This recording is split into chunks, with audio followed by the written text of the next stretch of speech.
الحمد لله نحمده ونستعينه ونستغفره ونعوذ بالله من شرور أنفسنا ومن سيئات أعمالنا من يهده الله فلا مضل له ومن يضلله فلا هادي له وأشهد أن لا إله إلا الله وأن محمدا عبده ورسوله أما بعد أعوذ بالله من الشيطان الرجيم بسم الله الرحمن الرحيم إن الدنيا دار لمن لا دار له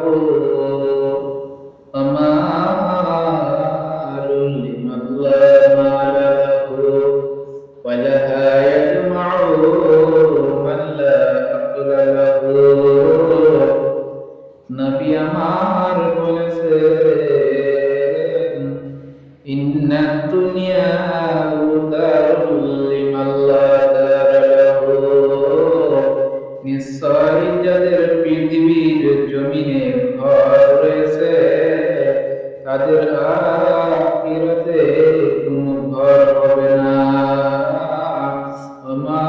ওমালুল লিমান লা আমাল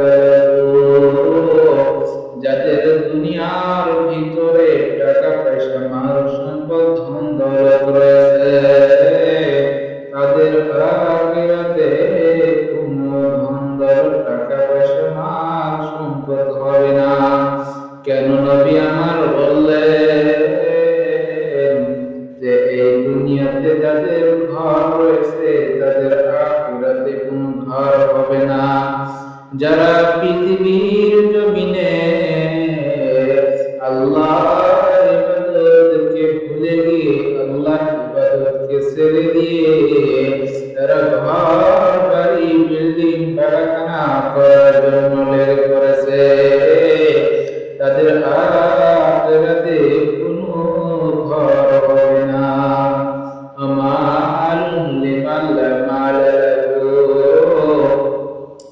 যারা দুনিয়ার ভিতরে আল্লাহকে ভুলে গিয়ে আখিরাতকে ভুলে গিয়ে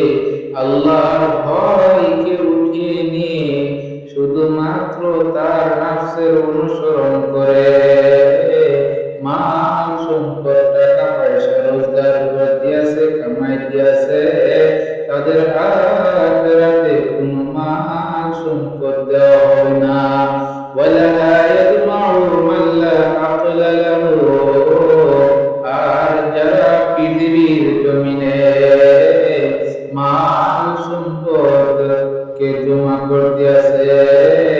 টাকা পয়সাকে পৃথিবীর ভিতরে জমা করতে আছে তাদের কোনো জ্ঞান নেই তাদের কোনো বুদ্ধি নেই।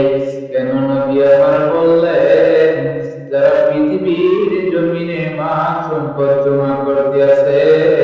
তাদের কেন বুদ্ধি নেই। বলছেন পৃথিবীর জমিনে আজকে লক্ষ টাকা যদি রেখে যান আর কালকে যদি আপনার মরণ হয়ে যায় তাহলে সেই টাকা আপনার কোনো কাজে আসবে না। আপনি যদি আজকে বিল্ডিং পৃথিবীর জমিনে বানিয়ে যান আপনি যদি পৃথিবীর জমিনে বালাখানা বানিয়ে যান আর সেই বালাখানা দিয়ে যদি তারপরে দিন পৃথিবীর জমিন থেকে চলে যান তাহলে আপনার সেই বালাখানা কোনো কাজে আসবে না। আপনার টাকা পৃথিবীর জমিনে পড়ে রবে আপনার ঘর পৃথিবীর জমিনে পড়ে রবে আপনার বিল্ডিং পৃথিবীর ভিতরে পড়ে রবে আপনার রূহটা দুনিয়ার দিকে চলে যাবে আর আপনি যদি আমল না করেন জাহান্নামে যাবেন।